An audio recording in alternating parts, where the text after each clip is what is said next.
Améliorer l'accueil quantitatif et qualitatif des spectateurs et partenaires, s'adapter aux besoins du Bourges Basket qui évolue aujourd'hui au plus haut niveau, et enfin se mettre aux normes d'accessibilité et de conformité.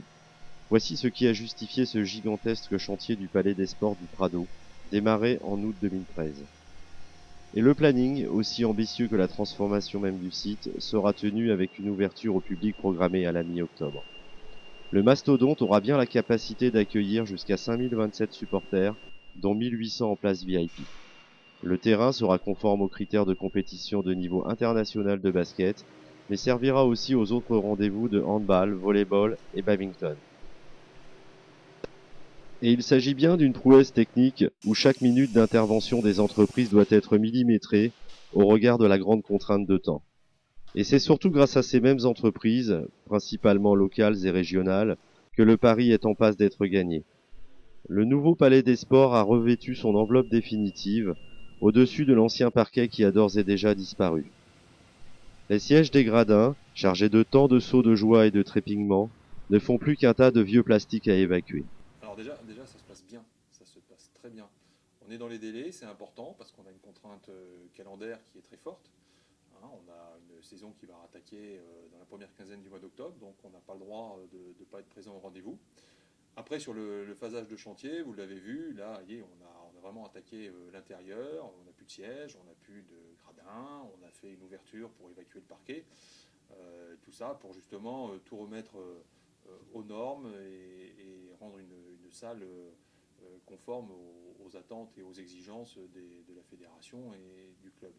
Après, on a également les nouveaux mobiliers qui doivent être intégrés, donc c'est pour ça qu'il va y avoir une activité assez forte pendant les semaines qui vont venir. On va refaire le parquet comme je disais, il y a des délais incompressibles en termes de séchage, on doit refaire les gradins, on doit récupérer de telle sorte à avoir une pente uniforme entre la partie extension et puis les gradins existants. Puis bien évidemment, vous avez vu, on a fait une enveloppe autour de ce bâtiment, ça veut donc dire que là, il faut démonter la toiture existante qu'on a tous connue lors des matchs de basket. Ça va commencer par des petites interventions, si je peux m'exprimer ainsi, avec des nacelles qui vont aller démonter une partie de la structure. Puis progressivement, on va arriver avec des grues où là, on va enlever des éléments qui étaient vraiment structurants sur l'ancienne toiture et puis les évacuer. Le chantier est un chantier extraordinaire au sens premier du terme. C'est-à-dire qu'on n'est absolument pas dans quelque chose de commun. Tant sur la partie technique, on l'avait vu l'été dernier lors du ripage de la charpente, il fallait réussir à tirer 800 tonnes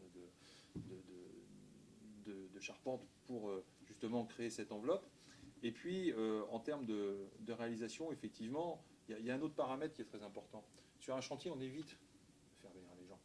Le pari d'avoir maintenu les matchs de basket dans le Prado, alors qu'on a un chantier gigantesque qui a fait d'ailleurs l'objet de plusieurs articles dans la presse spécialisée. Nous ne nous cachons pas de ça, c'est une certaine fierté pour la ville de Bourges.